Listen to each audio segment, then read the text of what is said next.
Hello, this is Mike from Dimensional Walking. So, about 10 years ago, I was traveling out to Portland, Oregon, where my two daughters were and my grandson. And it was a great trip, but something happened that was a bit synchronistic on the flight out. So, I was just finishing up a two-part series I was writing for our website, Dimensional Walking. I'm sorry, Truth Seeker Forum. That's the website.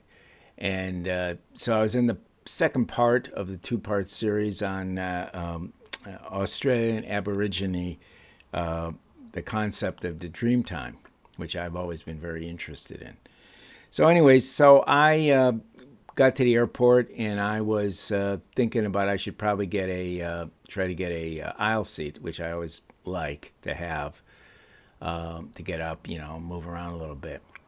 So anyways, I went up to the gate counter and I asked the gal there, could I get one? She said, sure. I got one, but it's back at the back of the plane.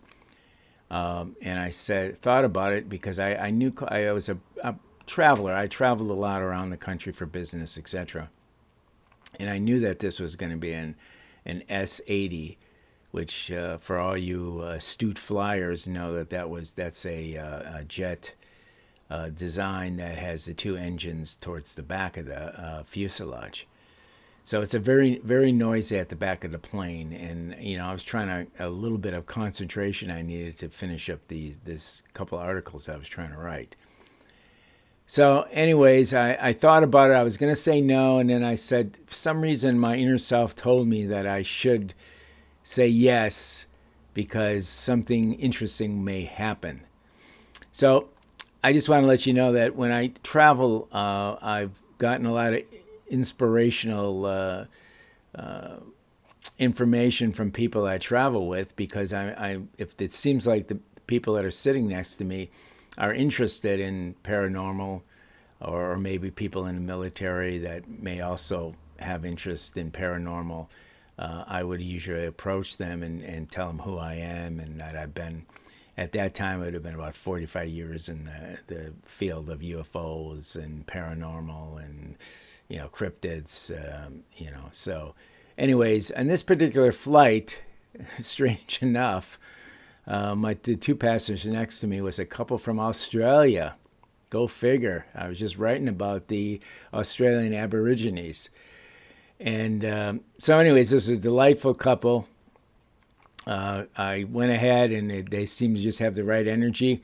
So I just went ahead and asked them, told them what I did. And I was 45 years in paranormal, et cetera, et cetera. And so we struck off a great conversation. So, anyways, so the woman started out by saying, wow, 2 weeks ago, a friend of mine were out in Sydney, Australia, and we saw these really interesting lights in the sky, and she described it, went through a whole deal about the lights. And honestly, I thought they were probably UFOs, just the way she was talking about them and the way they were moving, etc. And so she was pretty excited that somebody would listen to her. And I was pretty excited that she told me this story, right? So, anyways, also, I always usually carry my camera when I would travel. I had a digital camera that was really kind of special to me. It was actually given to me by my late brother-in-law. And I was always really surprised. And it turned out to be a type of camera that I could actually, almost by accident, I found out that I could do this vortex photography. Now, I'm not going to go into the whole thing about vortex photography. I talk about that in other videos. But anyways, vortex photography, being on a simple level, is basically just doing random shots in areas, basically dark areas and a lot of them had to be wooded areas. Now, if you look into the dark, shadowy areas of that, that's what I would do. And then I would get these kind of amazing creatures that would come out of there when I looked at them on my little screen in the back of the digital camera. It's pretty amazing. And you can see a lot of them on Truth Seeker Forum. If you just put Vortex in the upper search corner, you can get all kinds of different little pictures. Pretty cool stuff. Anyway, so I showed this to these, because these people are really into vortexes, it seemed like. And so I showed them, a lot of the pictures there on the plane, and they were just having a really good time looking and trying to find the different creatures. And they found everything that I had found, plus more. And I'm talking about creatures like Bigfoot and ETs and brownies and fairies, just about everything I've caught in the woods except for maybe a unicorn. And that's the truth. Everything but a unicorn. And maybe a mothman. I don't think I remember ever getting a picture of a mothman, although I've had some creatures that had the reddish eyes, but I never related them to mothman. So anyway, come to find out, as I talked a little further to this couple, is the woman was in fact, I think both of them were what they call, in Australia, they call them owlers. And a person that's an owler sees a lot of owls, okay? And, they see them and they enjoy watching them. Now, you got to realize something. To sight an owl or to see an owl reasonably close up is a very rare event for anybody, okay?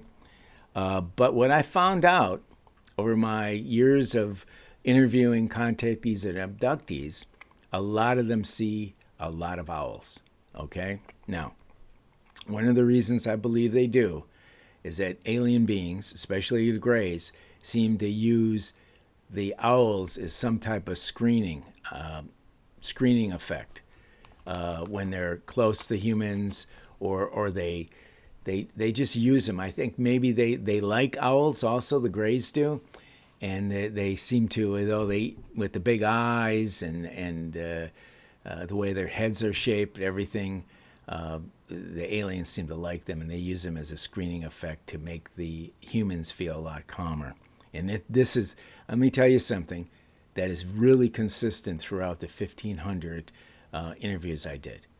I'm not saying everybody, but a vast majority of them would bring it up. Because after a while, I started asking the question, right? Do you see owls? Okay? And many of them said, yes, we do. And that is way, way, way, way above the norm of humans to see owls. I mean, if I went in the street and just randomly asked people, just people that weren't contactees or abductees, have you seen an owl reasonably close up, there wouldn't be that many. And I've done some of that. I've kind of did a little survey, and maybe a couple did, but I don't even know. Those couple may have been actually abductees or contactees too. So anyways, and usually when you see owls, there's a strangeness that seems to either happen before or after. Now I'll tell you a little family story, okay? My family story is this. My brother-in-law, the same brother-in-law that gave me the camera to do the Vortex photography, he died, okay? Sadly, he died, and I really love the guy. He died in a motorcycle accident, okay? Well, his wife, my sister, right after my brother-in-law's death, she was driving down the road, and right in the middle of the road, lucky she saw it, there was a 16-inch, not a real big one, but not a real small owl that was just standing there in the middle, just confronting her, basically, almost challenging her. And of course, she stopped right away, and the owl just looked at her and just looked at her, wouldn't move. She walked over to it, tried to shoo it away. It wouldn't shoo away. Finally, my sister, who knew nothing about owls, basically, other than I think she probably have seen one before, close up, decided that she's going to pick this owl up. Now, that was a bit risky. Because not only they're a bit intimidating, if I see them in the zoo, and they got the big eyes, they got the big claws, they got the big beak, so you know what they're really going to do, and they're a wild animal. Let's face it, right?